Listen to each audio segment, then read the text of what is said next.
Phil, we'll start to your left right here in the front row. Phil, Dan Tortora, wakeupcalldt.com. Offensive coordinator Frank Cignetti, just what you can say about what he's done with this offense and how you kind of describe his leadership and the plan that he's putting forward as you step into 2021.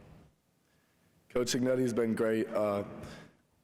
He's had so much experience in both college and the NFL, and so what he brings to us is an NFL scheme, really an NFL style, which I think makes us a little bit different than every other team in the ACC. With that, it comes a learning process, so that's taken some time for us, but now that we're in year 2, he's really guiding us, and we're feeling a lot more comfortable with it. Phil, to your right, fifth row.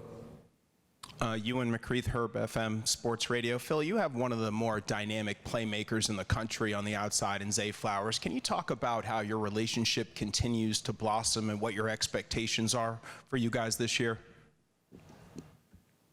Yeah, Zay's been my locker roommate since I came to BC, and so I've known him from the start, and just being able to talk to him every day, he's driven and just such an exceptional talent. I've really never seen somebody be able to stop on a dime like he is, and how fast and explosive at the same time.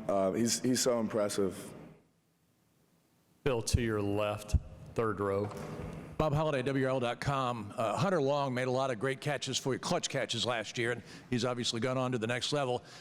You said you have Zay coming back, you have Jalen back. Talk about the receivers that you have, the options you have in this wide open passing game, and what the extra year of preparation will mean to building the chemistry.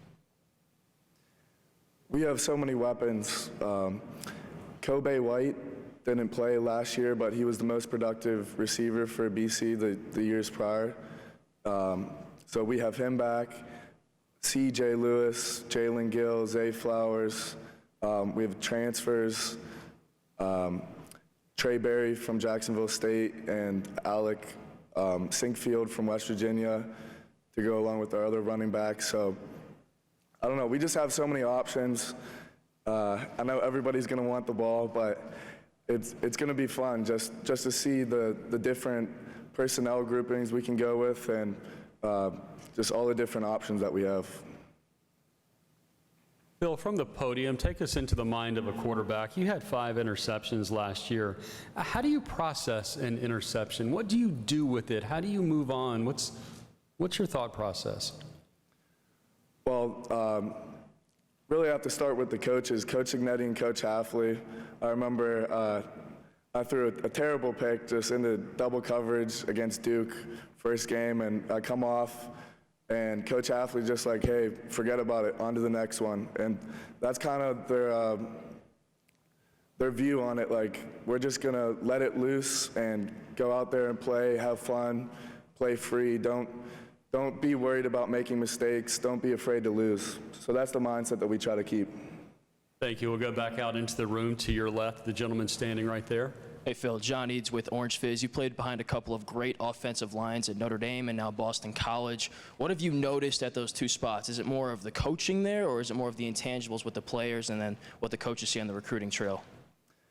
The O-line, they're kind of like a cult on the team, the way that they stick together, but it's awesome. They're so tight, and you can tell they care so much about each other. It's a little different position than anywhere else because of how you have to work together. But the O-linemen, I love them. They're really close at BC, and they're all veterans. I mean, Zion up here, to go along with the 4 other guys, they're all veterans, and they're nasty guys. So I'm just excited to see what they can do now that it's year 2 under this new scheme.